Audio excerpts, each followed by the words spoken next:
set?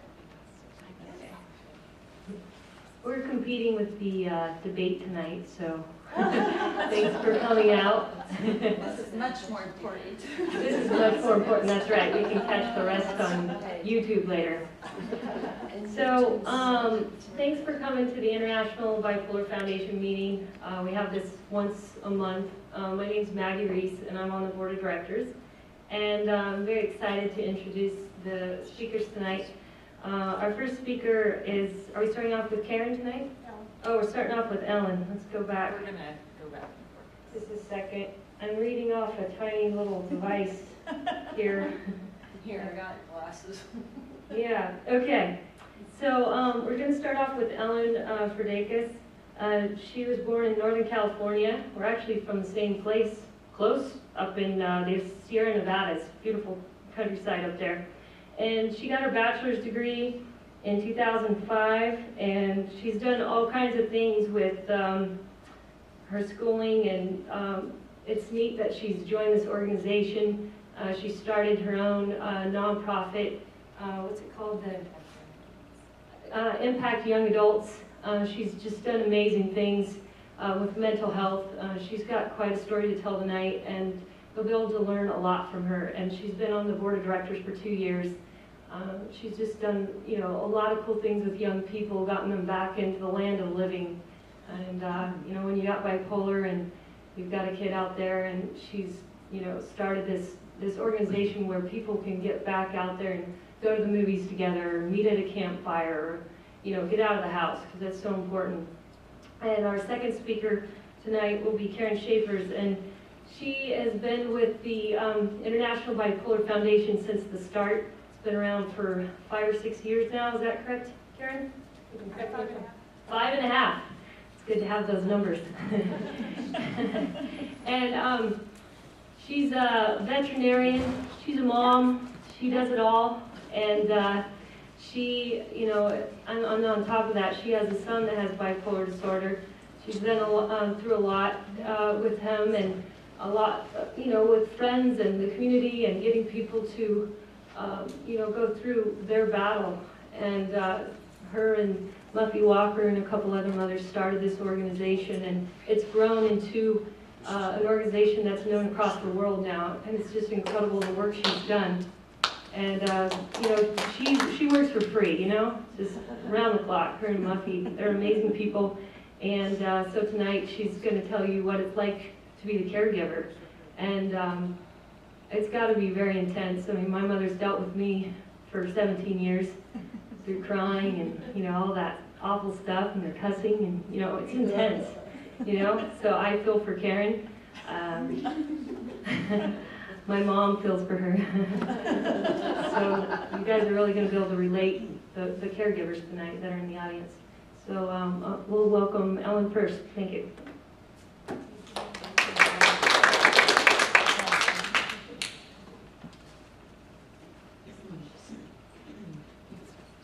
So we're kind of going to go back and, can you hear me okay? So I'm Ellen and this is Karen.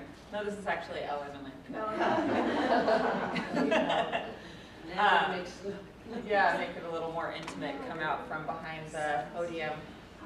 So as Maggie said during the introduction, I have been involved with International Bipolar Foundation for a little over 2 years, now sitting on the executive committee, and it's been an incredible experience to participate in such an important movement that's really taking off all over the world. And how I came to find it was actually through the work that Maggie talked about that I have done with young adults with mental illness. But how I got into that initially was actually that I had my own diagnosis at the age of 20. And this is actually me as a 5-year-old little girl. You can see all the promise and hope in the world in those eyes. And that's what we expect from children, right? My mom did the best she could raising me, and did everything right. And then unfortunately illness comes on. So my story is a little bit different than what Karen's going to talk about because her son was diagnosed much earlier, but I can share from the perspective of someone who was diagnosed as a young adult. The symptoms that I had came on actually the first year of college. So I was someone who had done very well in school, had friends, everything seemed normal. And then I went off to college and it all came crashing down with being kicked out of school because they thought I didn't really want to be there. Just so many misunderstandings from the community that I had been a part of. And it didn't, you know, it wasn't something that changed overnight, as many of you probably understand, that living with this diagnosis and caring for someone with this diagnosis is no simple task, and it never, the education really never stops. So, do you want to talk about? Sure, absolutely. So I'll just, again, I'm coming from the caregiver aspect of this, and Ellen just decided that we kind of try to touch on a few things that bipolar gives us and how we work with it from kind of two different perspectives tonight. So I am not a therapist, I'm not trained medically, so what I will share with you tonight is just my own experience. That said, it's been my passion for the last 12 years to educate myself and try to educate others and help others as much as I possibly can who deal with this illness. So hopefully I've learned something in that time. And again, I apologize. Maggie says that I can do anything. I can't do technology. We can't figure out how to take the screen down. down. But we have pictures. We actually got the computers to work, so I'm very proud of this. But anyway, again, I was one of the founders of the International Bipolar Foundation, and it just has been very, very important to me to be part of a solution and try to do whatever I can to help others who come along this path behind me. So, and I will go on more about what my background is if you want me to tell your story a little bit more. Okay. So as I mentioned before, everything seemed pretty much okay up until I had my first break the first year of college, but that really didn't end things. I wasn't diagnosed for 2 more years and 2 more cycles, and what actually ended up occurring was, like many people who get the diagnosis, I was 5150. Does everyone know what that means? Yep. No. Yeah, so, well, 5150, just in case you're watching from somewhere else in the world, in America or in California, it's where you get put on a hold because you're a danger to yourself or others. And I was a danger to myself because I was trying to take my own life. I could no longer manage the ups and downs. It was beyond me. I was so exhausted I couldn't do it anymore. And in fact, the day that I ended up in the hospital because of that attempt, I remember looking around and seeing I had a customer service job of all things. So I was out among people and everyone just looked like they were in color and I was in black and white. And I felt like I was almost a ghost visiting the land of the living, but I didn't have any life inside me. So, so that realization just kind of came crashing down on me, and I realized I couldn't do it anymore. And then, of course, you know, waking up in a hospital bed and finding out that you have to go to the loony bin. You know, that's just not something that you ever think is going to happen to you. And then the diagnosis, which it turns out, bipolar disorder does run in my family. I have several family members that are undiagnosed in the older generations, and then I also have a brother who was diagnosed with bipolar disorder who unfortunately didn't get any treatment or have anyone that advocated for him, and he actually didn't make it. So I really feel very strongly about education and advocacy with mental illness and with bipolar disorder, because I've seen, you know, I'm still here because I got help I got educated, and now I do advocacy work, which continues to keep me well.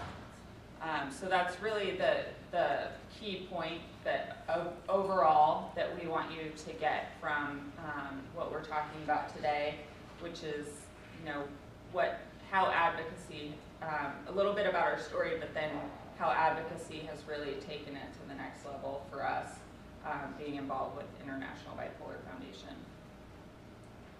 Okay, so I'll just share a little bit about my story. This is my son, Sam. He was diagnosed at 6. This is him at 5.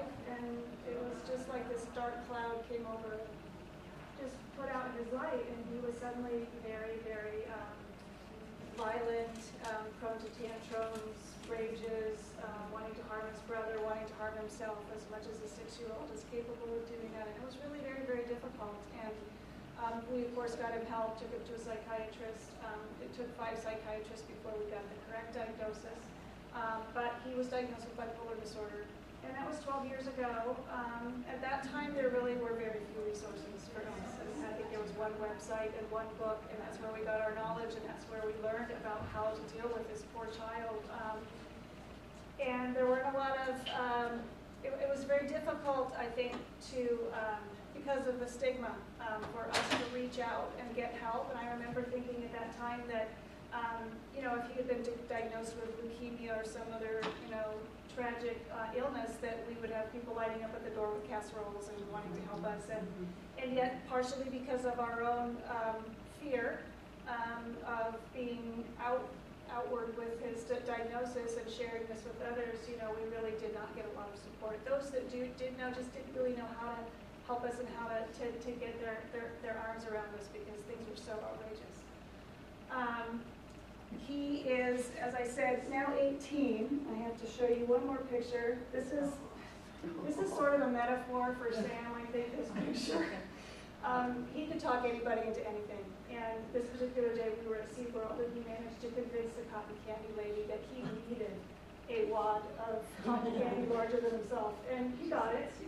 And what I don't show you in this picture is his little brother who's sitting over here with, anyway, so Sam, he makes everything brighter and sweeter and more colorful, and he's just an amazing guy. And one thing that he will absolutely say is that he feels that his bipolar disorder has given him some very positive things.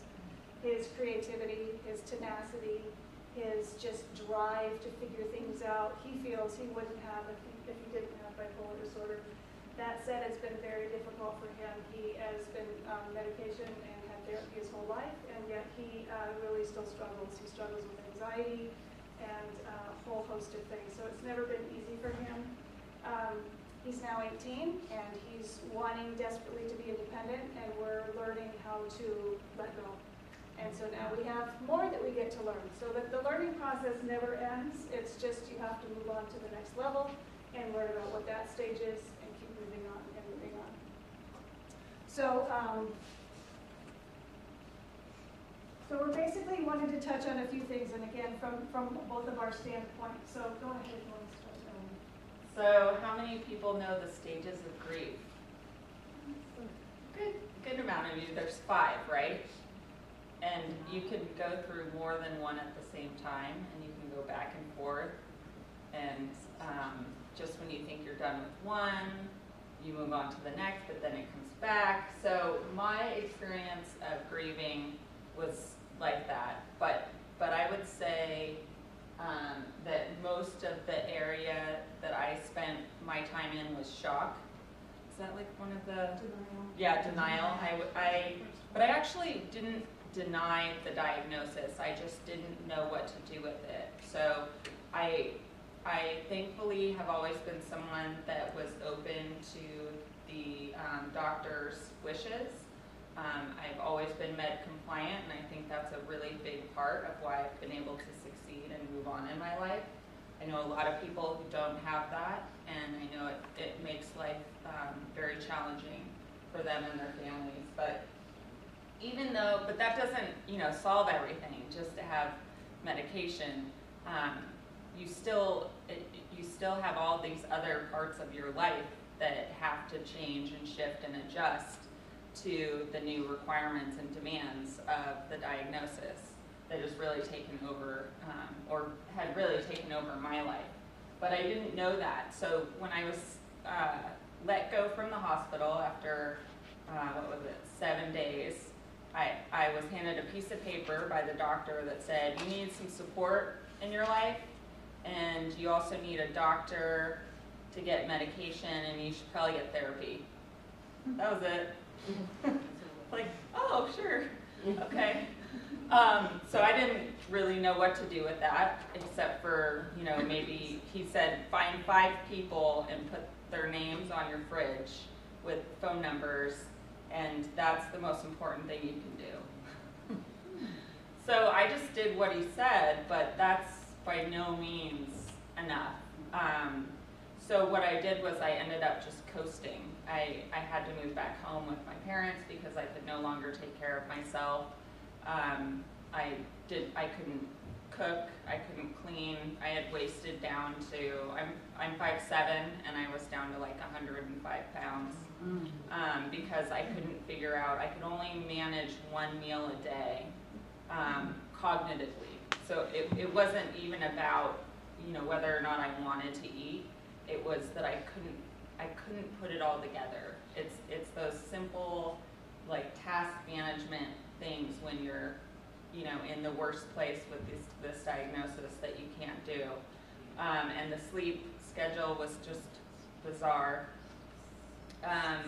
So anyway, I moved home with my family, and we were trying to get me back on track by going to day treatment. And then, eventually I was able to move out of the house again.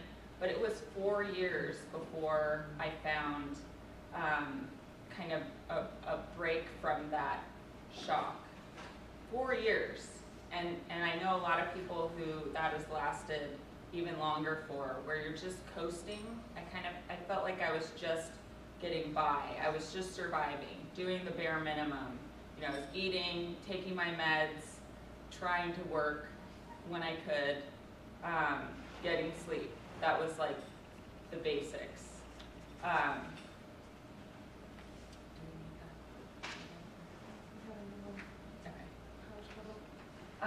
And I'll talk a little bit about how actually education came in and helped me with the rest of the stages, but I'm going to let Karen talk about the stages of grief from her perspective as a caregiver. Well, one of the first things that I did when Sam was diagnosed was I found NAMI, the National Alliance for Mental Illness, and they have an amazing program called Family to Family. And if you haven't done that and you have a loved one with a mental illness, I highly, highly, highly recommend you do it, no matter what stage you are in the whole thing. You will learn something from it. And one of the first things that I learned was that getting a diagnosis this serious was like grieving. I mean, you're going to go through this process of grieving the loss of your loved one's normalcy or dreams and aspirations. You can always have dreams and aspirations, but they're definitely different. So it was definitely a grieving process. And what was so important to me to learn was that, the stages, so you've got denial and anger and guilt and depression and acceptance, and then we add on, and NAMI adds on advocacy. So once you've kind of gotten through your 5 stages, then you're ready to take on the world and you want to change it, and that's where the advocacy comes in. But what I learned that was so important was that not everybody goes through these stages at the same rate. And as Ellen said, you'll go back and revisit a stage. And so as parents, here we have this kid we needed to problem solve and try to communicate about, and yet I might have been in the depressive phase and my husband was in the anger phase, and we were not on the same page as far as trying to figure this out for him. And so it was important to try to learn where we were coming from. And I will just say that you have to be so gentle on yourself and the others that are going through this, and really cut each other some slack, because everybody's coming at it from a different perspective, and that makes it really difficult. And another thing I'll just touch on is that, everybody goes through this at different rates, and I definitely got to the depression phase and got stuck. And I had to get help for myself. And if I hadn't, I really wasn't able to function as a mom and do what I needed to do in order to be able to help everybody everybody else. And so I just urge you that, you know, you need to ask for help and get whatever help you need if you get stuck in any of these phases, because it does affect you dramatically.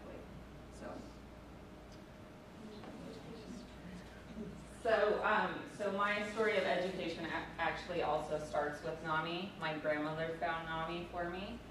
She's a pretty hip lady and finds out everything she needs to know from her friends at church. And there was another woman in her church who had a granddaughter who had a diagnosis as well. And so I was able to go to what's called peer-to-peer, which is the consumer version of family-to-family that Karen talked about. So peer-to-peer is consumer-led, and it's a 9-week course that walks you through all the different aspects of wellness. So a lot of it's about telling your story, and that was the first time that I had ever told my story in a way that was empowering. And it wasn't something I had to be ashamed of or embarrassed of, but it was actually, it was data that could be useful for other people. And that was the first time I ever found that, because there I was sharing my story with other people who had been through something similar, and we were all able to learn from each other's stories. So that was really a key part of me moving into the grief stage, the other parts of the grief.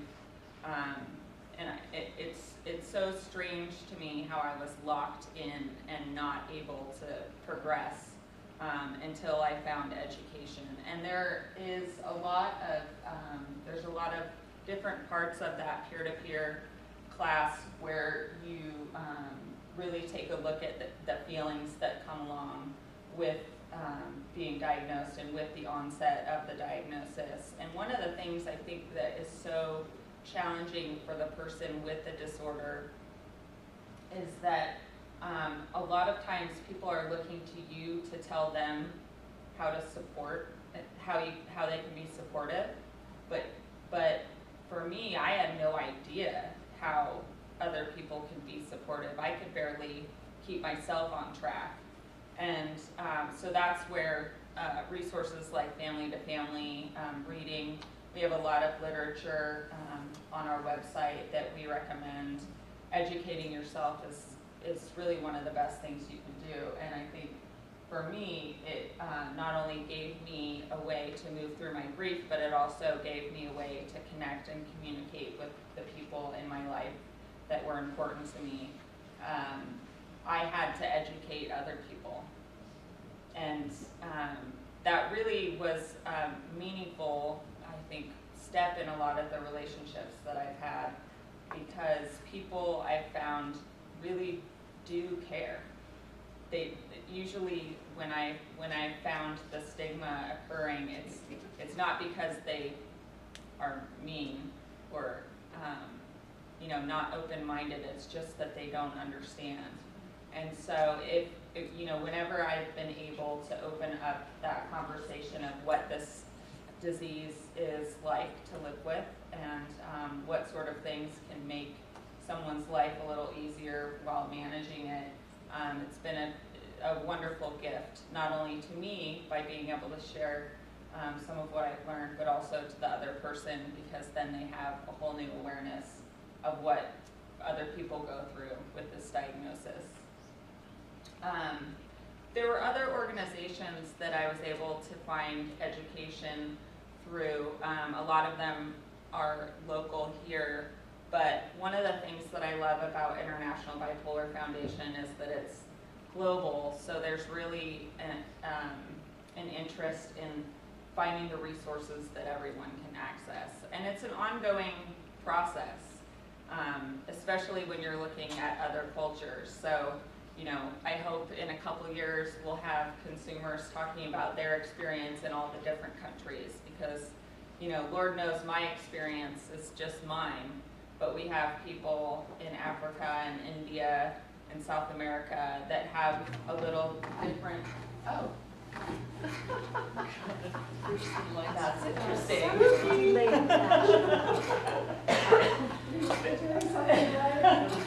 That's pretty close to Halloween. That's interesting. So Much better. Ta-da! But there really is a need to find the education that fits where you're at and can meet you where you're at. And for me also, going back into traditional education, so not just the education of my disorder and my symptoms, but being able to go back to school was a huge part of my ability to really move on and move past that victim kind of place that I had found myself in when I was first diagnosed. Do you want to talk a little bit, Jen? So I just can't say enough about how important education is. I mean, that's, for Ellen, it was very empowering. It was very, very empowering for me. And first and foremost, you just need to educate yourself about what the disease is, and that it is a disease, and that it's not willful behavior, or that somebody can just change the way they feel or the way they act. I mean, it's truly a medical disease. And knowing what that looks like, and what it is and what it's not, and how it affects your particular loved one, because it's not the same for everybody, and just really just making sure that you understand the disease itself. There's so many ways you can do that, through websites, through lectures. We have a lecture here the second Tuesday of every month on a variety of topics. We have webinars that we host monthly now, and those are free, and all our stuff that we do is free. So there's lots of opportunities to get information. There's a lot of other organizations in town that host lectures as well. So there's a lot of information out there, and it's just important that you really access it. And I think I have a good friend who, I didn't do this myself, but I think it's a great idea. She doesn't have bipolar herself, but her loved one does, and she would go to consumer support groups and actually sit and listen to the consumers talk about how it felt, and how the family dynamics were affecting them, and how their relationships were affecting them. And I just thought that was such a great thing that she took the time to go do that. So, family to family, again, if you haven't done that and you have a loved one, I can't say enough about that. For me personally, it was the first time I'd been in a room with other people who were experiencing the same types of drama and trauma that we were experiencing. Otherwise, I didn't know anybody else who was dealing with a mental illness, and it was really important to me to find other people who were doing this, and that they were okay, and that life goes on. And so I think that's part of the education process too, is coming to the realization that, okay, we are going to be able to cope with this, and the stages of grieving as well. The education part is critical to getting yourself to move through that. Otherwise, you really can just get stuck. So can you tell we think support is important? We put it 3 times, but I could probably go on a couple more times. So support was actually something that ended up becoming a huge part of my progression in my recovery. And that was because I was able to connect with other young people that were going through mental illnesses like mine. So, and actually even other diagnoses as well. So people with schizophrenia, people with bipolar, OCD, you name it. I was able to connect with people that were my same age dealing with these challenges that not a lot of people talk about. And because I was in school at the time, I had school projects, right? So it was really cool that one of those projects actually required me to go out and organize young people. And so I organized my peers, because I felt like there was definitely a lack of connection and belonging for people with mental illness with their peer group. I knew that I certainly didn't feel like I belonged. I hadn't had friends really since before the diagnosis, so this is 4 years later. I was good at having a boyfriend, but that was about it, and I would be friends with his friends, but I didn't have any of my own. So a group of us got together and started talking about what we were missing in our lives. We were really lucky that we had good doctors, we had good therapists. There's a lot of really great local resources. There are people in other areas and other cultures that may not have those types of resources available to them, so they need to be kind of in that stage. But we were lucky that we had kind of those basics covered, but that didn't mean that we had enough to move on and feel normal and feel like we could progress in our lives. So we started doing social events, and surprisingly that became a really big key in recovery, because fun, believe it or not, is important, right? People don't usually think about that when they think about treatment. You know, it's kind of an afterthought, but getting out there and doing something fun is really, it just, you get a deep breath, you take a break from all of the challenges which really build up with this disorder. And then also to just be around people that understand you and people your same age, because there is a certain kind of, you know, there's a difference in understanding in different age groups, but there's also a very large difference in understanding among people who have a diagnosis versus people who don't.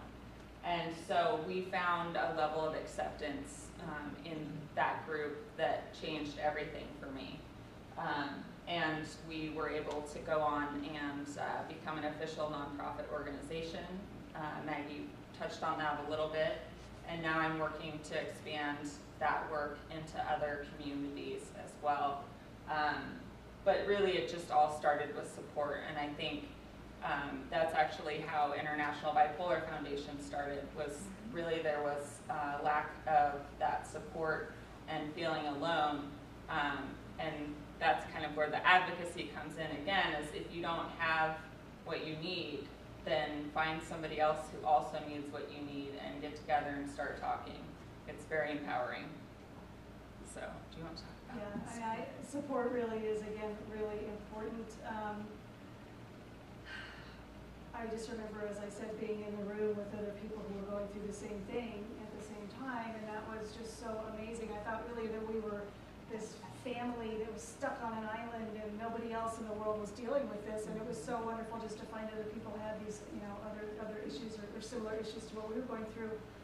And I run a support group in my home for caregivers, and I think I get the most out of it. I cannot express enough how comforting it is to be able to sit in a room and say whatever is going on in your family and not feel judged or like you're going to shock anybody or that they're not going to believe you. And that is so important. So I could say, Sam chased me around the kitchen with a knife this morning, and someone else would say, oh, my kid did that last week, and this is what I did about it. And I mean, it was like, you know, you couldn't go to drop off your kid at the elementary school and have this conversation with anybody. I mean, they wouldn't believe you. It's just so absolutely outrageous. And they think, well, you must be a terrible parent, and you know, you need to crack down. And that gets my hackles up faster than anything is when.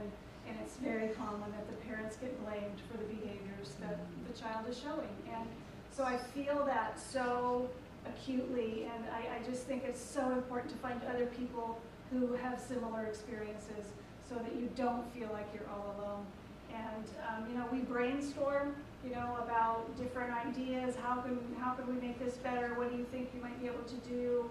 And just sharing knowledge, you know, not having to reinvent the wheel about what to do about a given issue or topic or subject or whatever it is. It's very, very, very refreshing. And so I really personally feel that a support group is essential.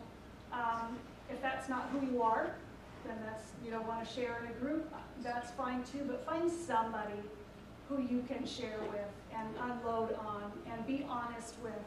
Because there's just no way that you can hold all this yourself. You just can't do it. You're not going to be able to maintain that. So I think that, you know, whether it's a clergy person, a family member, a friend, whatever, your dog, somebody, yeah, dogs are very, very important. It's just very, very important to be able to do that. So, and that is where International Bipolar Foundation came from. Muffy Walker, who is the current president and one of the founders, had a support group that she ran in her home, and that's how I met her. And that's how all of us came together. And we sat there, like Ellen said, and said, well, nobody's doing this and nobody's doing that, and how come this isn't happening? Well, when we finally decided that we better do something, you know. If you, all our voices together are going to be louder than one single voice, so we decided to make it happen, and it's a work in progress. It's a lot of work, but anyway. So it's always kind of funny to me to talk about, treatment, support, and coping strategies because they're all kind of wound up for me personally together. So I would say that my support is a huge coping strategy because when I can't see outside of something myself, usually someone in my life can. One of the problems with that is that I have to be careful how many people I start talking to because I tend to just want to talk about whatever's going on. But so I have to contain my coping strategies at different points. But I've recently found a new coping strategy that I am so excited about, and that's actually because of International Bipolar Foundation. I've started exercising regularly. I am on the team that will be running the Carlsbad Marathon and Half Marathon. So, yay! We have coaches. That's the only reason why I decided to do it was because I knew that if somebody else was telling me what to do, I could probably do it better. I would hurt myself if I tried to do it on my own. But that has changed a lot of things for me. I had done really well with other coping strategies up until that point. Self-care is huge.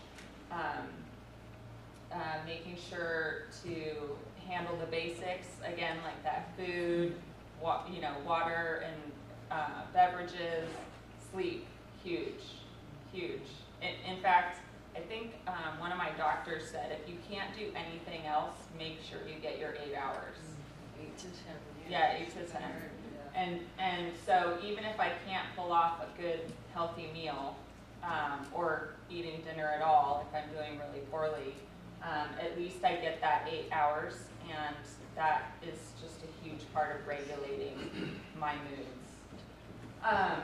Another coping strategy is to be an advocate for mental illness, and we'll talk about that on another slide, but that's a really big way that I can cope because it reminds me that, that there is hope out there. You hear people, when you start talking about it, people start sharing with you, and we do have, the statistics and the data that shows that it's 1 in 4 people have a diagnosable mental illness at some point in their life. So, when you're dealing with it, at first it feels like you're the only one and no one's talking about it and everyone's afraid of it. But surprisingly, once you feel comfortable enough to share, someone else will tell you that they know someone or that they have a diagnosis, and that really, I think, is a huge gift to the person that you're talking to and also to yourself, because then again, that information that you've had to learn has a use. It wasn't just a waste of time. I wasn't just a waste of space during those 6 years when I was really not well. That there was actually information that was building that I could use later to help other people. And coping strategies, for a caregiver, probably a little different, but I always think of, if the plane is going down, put your own oxygen mask on first, right? You're not going to be any good to anybody else if you're not whole. And so, and that's not easy. It's not easy, but do whatever it is that makes you you, makes you happy.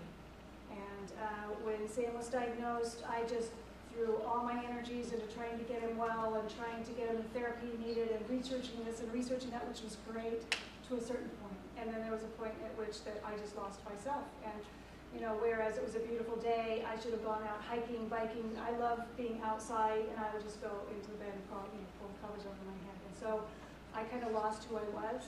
I had to leave my career. There's been several times I've had to stop working just because he was not able to attend school. So, it's important to try to remain true to yourself somehow, and even in small ways, and to try to stay emotionally and physically healthy, and exercising is really important. And just breathing is really important. I mean, sometimes you get to the end of the day and you realize you haven't even had a good breath. I mean, just really, and cutting yourself a whole lot of slack. You're really dealing with a lot.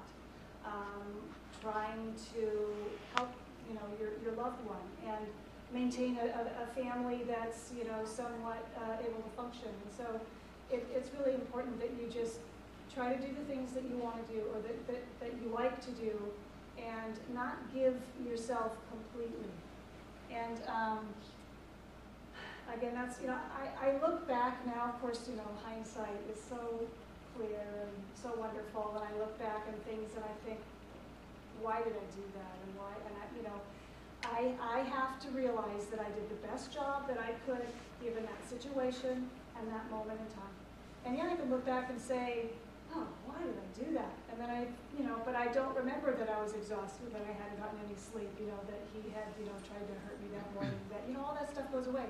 So you just have to really take care of yourself, whatever that means for you. And again, as I mentioned before, if you're just stuck and you just don't think that you're able to function, you really do absolutely need to reach out and get some help. And the other thing is letting go and prioritizing your life. So, there's things that, here's another example of if your child had a cancer diagnosis and you were on this committee and that committee and doing this, everybody would say, oh, I'll do it. You need to focus. And you need to be the one to make that decision and let things go. Just let things go. Things that aren't important to you or aren't important to your family, and make sure that you're doing the things that really do help you as an individual to stay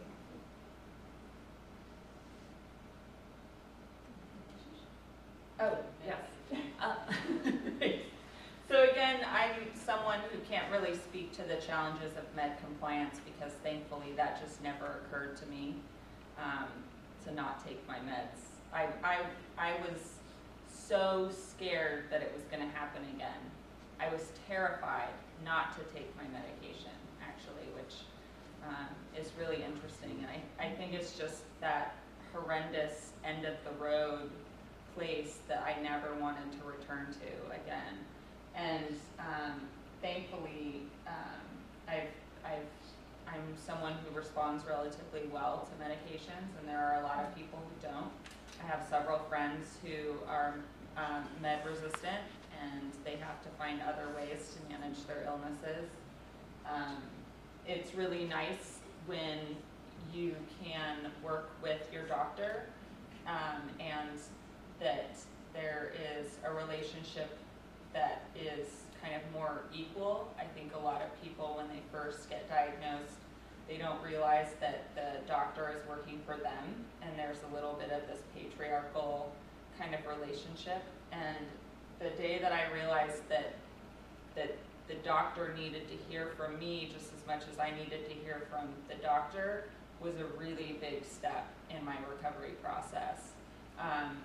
This is my life, this is my brain, this is, my experience, and the doctor only gets to be with me for 15 minutes every, whenever the appointment is. So in the beginning it was like every week, and then once a month, and then now I'm down to like once every 6 months when I'm doing well. But the key thing with managing the meds, in my experience, is really recognizing what's not working, being able to share that with the doctor, and being able to have a doctor that's willing to try other things. So, we're really lucky at this day and age that we have so many different types of medications available, especially in the antidepressant world. There's just tons. And if something's not working for you, then there's something else you can try. And that is something that I feel is so important, and a lot of people stop if the first medication doesn't work for them. If they don't like the side effects, if it's too much for them to manage, they think all medication is like that, and it's not. Everyone responds differently to different medications. Just because you know someone that has responded well to one doesn't mean you will. And that's so frustrating. I mean, wouldn't it be great if they had like the brain scan thing where they could go, oh yeah, this person will do well with Prozac, and you know, but someday it's coming. Yes, we're funding the research. But medication has definitely been a big part of my recovery. And I think it's really important, even more so in the beginning stages of getting you back on track. I know that there are a lot of people that prefer to do things the natural way. I actually have a cousin who has bipolar disorder that manages it completely through cognitive behavioral therapy, and she takes like fish oils and like manages her diet and exercise, and she actually spends like 1 to 2 hours a day on her thought homework. And in my opinion, that's what it takes if you're not going to take meds. You know, it's not just this, oh, I'm going to not take meds because it's not natural. No, if you're not taking meds, you know, you have to substitute it somehow, and that's a huge substitution what you're able to gain with medication. So I'm a big proponent for having that as a resource, even if it's just for a short period of time to get you to a level of stability that you can find other ways of maintaining. And my take on medication is that it's really necessary. It's a medical disease. Medication is necessary. And that's an important message to send your loved one, is that, you know, medication is important in a medical disease. And just, you know, we as caregivers, unless you have a little kid, we can't make anybody do anything.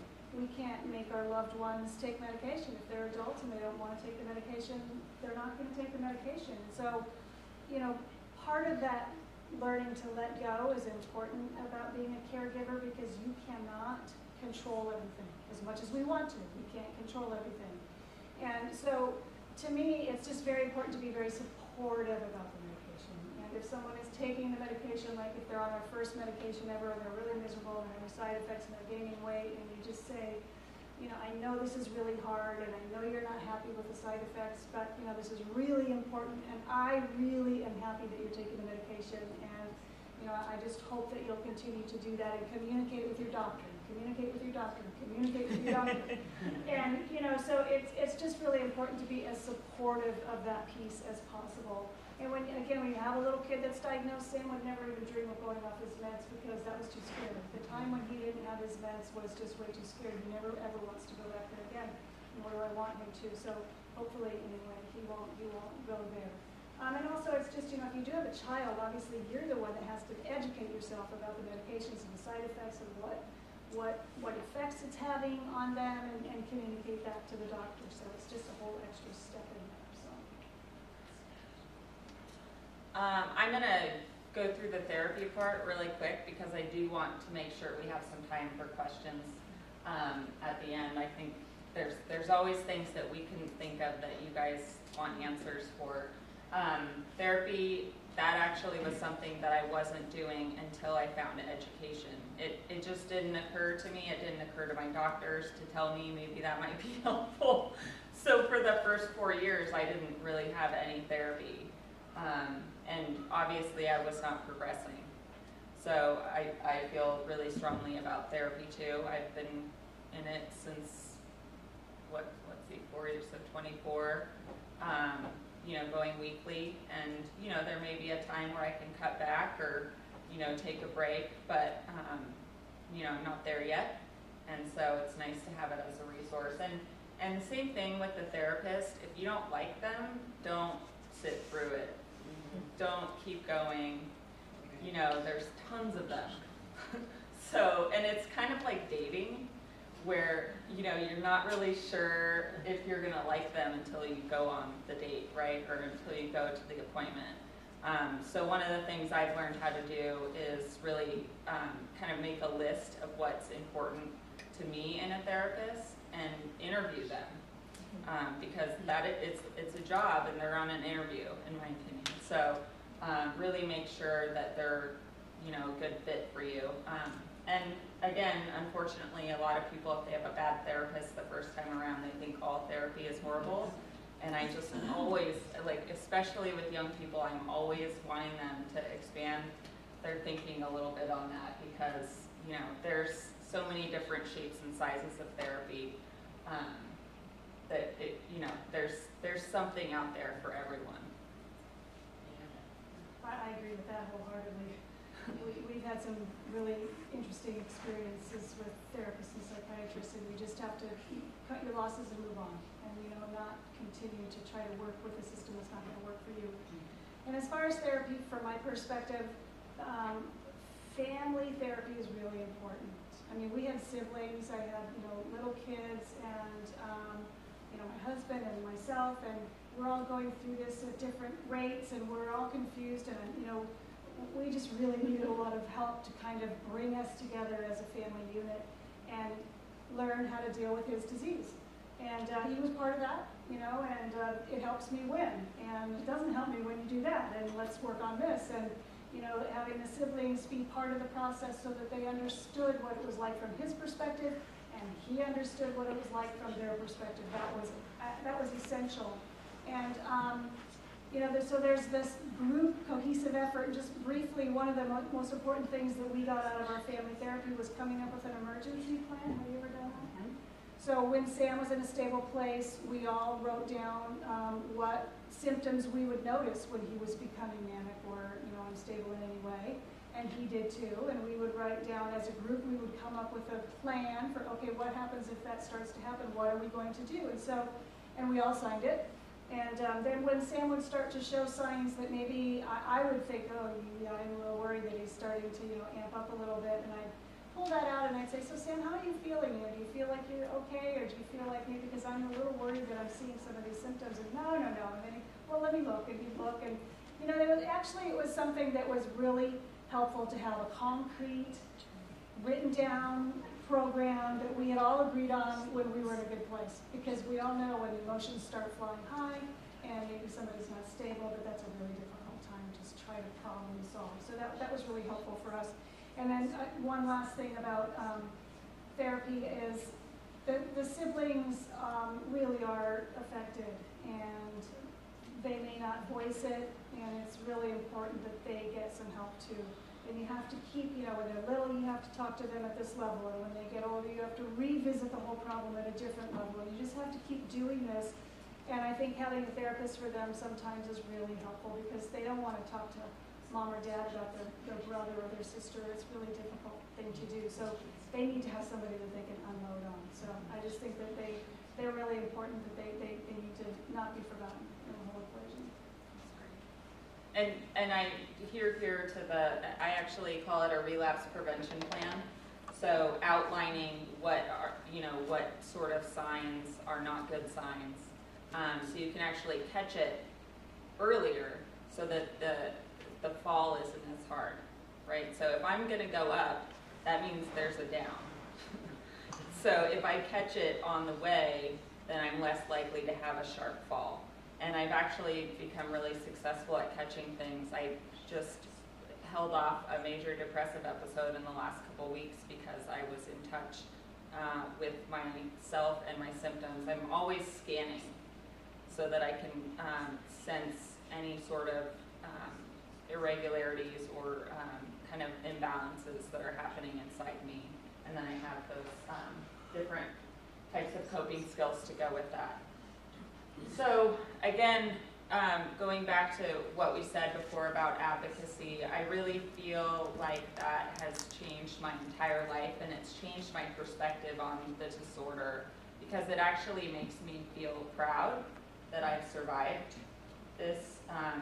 When my brother wasn't able to, it's really important that I can do something about it. There's a lot of people that are hurting out there that don't know what to do, and it makes me feel very empowered when I can hopefully help in some small way. And it also reminds me to stay active in my treatment and in my coping strategies, because if I'm out there telling someone what works for me and I'm not actually doing it, it's like a reminder. So, and you know, you also have to be careful with how involved you get. I tend to overcommit because I love meetings. I know it's so weird. I really do. I love meetings. It's the weirdest thing ever. Board meetings, I'm like, yes. What is that? But, you know, like really trying to balance that at the same time, because there is, you know, you can exhaust yourself, and stress, any kind of stress is like lighter fluid for bipolar disorder. So, you know, there's a need to make sure that you're not overcommitting. Yeah, overcommitment is an issue, and I think that, you know, stigma, it is getting better. Would you agree? It is definitely getting better. I mean, there's definitely a big difference from 12 years ago. But I can't tell you how many times I have people come to me and they say, don't say anything. I'm very private. I don't want anybody to know. But you know, my brother, my sister, myself, my son, my whatever. And then, you know, this person knows this person, and they both come to me and they say the same thing. Nobody know. And I just think if everybody just started talking, that we'd all be okay. And obviously that's, you know, not a reality, and that's someday we'll reach that. But it's also very important, like for me, we've always been very open after that initial diagnosis phase. We've been very open with Sam's diagnosis, and then I reached a point where I realized it's no longer me. He has to be the one who's either open with this or not open with this, and I no longer get that, you know, to make that decision for him. And so he is very open about it, but I do think that that's really important, obviously, is the consumer is the ultimate choice, has the ultimate choice about how much they want to be out in the open about their disease, and understandably so. So just, you have to respect that. And I have one last little thing, and I'll just say that I was actually shamed into being part of starting this organization by Sam. When one night, many, many years ago, my husband and I got all dolled up to go to the Juvenile Diabetes Research Foundation Gala, so JDRF for diabetic kids, and he's watching us get all ready, and he says, he's 12, he says, so who has the galas for the kids with bipolar disorder? And I said, that's a big question. I don't know. And so about a week, he goes, well, someone needs to do something. I said, I agree. So a week later, he came to me and he said, I figured out what I'm going to do to raise money for kids with bipolar disorder. So he started a website called Sam's Cause that was an affiliate marketing website. And this is 6 years ago, long before everybody had caught on to this whole thing. So he created his website. You went to his website. You clicked on the Amazon icon. Whatever you bought at Amazon, he kicked back a percentage that would get kicked back to Sam, which he then would donate to the JBRF, the Juvenile Bipolar Research Foundation. So he donated tens of thousands of dollars over the time that it was up and online. And I thought, wow, I better get with the program here. My kid is really, you know, he's outshining me, and you know, I just thought, you know, his resolve and his drive, I just really felt like I needed to do my part. So thank you for coming. And I want to say that Maggie, who introduced us, was definitely trying to fly below the radar, but she is an author, and quite an accomplished author. She wrote a book, Runaway Mind, and she's been generous enough. She has copies out front. If you haven't read it and you don't have a copy of her book, she's giving them away free. I don't know how much you charge for a signature or an autograph. $5,000. The books themselves are free. So I just wanted to get that out there, and thank you, Maggie, for coming tonight. And thank you. So I guess we're kind of over, huh? So if people have questions. If you have questions and you'd like to stay, we welcome that. You know, if you need to get home, it's fine. Yeah. So thank you. Thank you very much.